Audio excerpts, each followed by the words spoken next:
Hello and welcome to this episode of LBMC Tech-Splains. Today we'll be talking about how to create a journey template.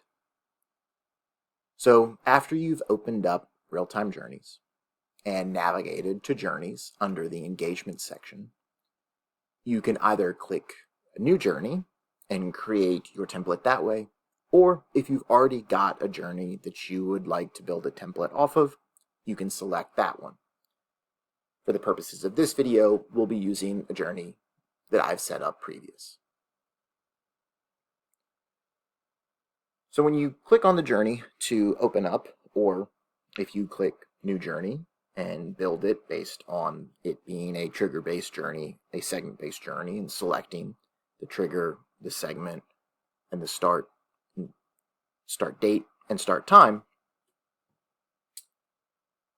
you'll put together your journey. So this one has my segment. I'm going to send an email when it starts. It's going to wait 1 week. Then it will send another email. And then it can wait 3 days.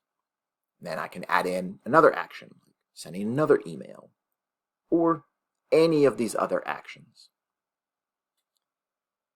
To effectively build the template, you want to set all of the steps in here. And if it is a action based and it's going to be the same action, you can add in those actions. Like if I know always that between the first and second email, I'm going to wait 1 week, I can go ahead and add that in. If not, and it could be a week, sometimes it's 2 days, I may just want to leave that step blank just to make it easier on me. So after you've built in everything that you would want in the template, and you know that you're going to have a lot of journeys that are going to start with a particular segment, send 3 emails total with specific time in between each of them, or specific actions. You're going to move to the Save button, but you're actually going to click the drop down and click Save as Template. That will open up a new box where you can actually name the template. And to help you even further, if you really want to make sure that this template, the specific template that you're creating, is used for something specific, you can go ahead and add something to the description box.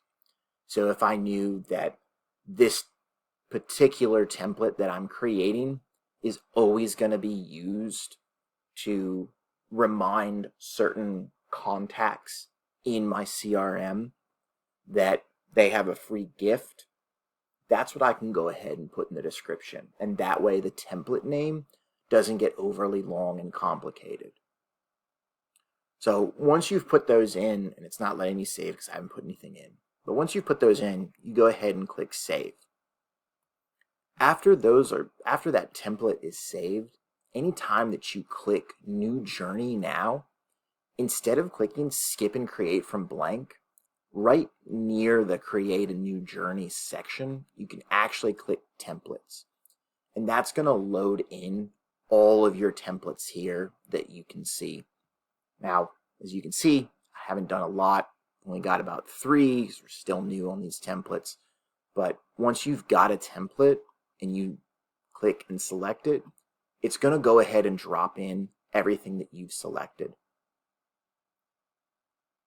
On this one, you can already see it's got kind of an old, outdated email in there. Very easily, just go ahead and click X, switch out the email that we want,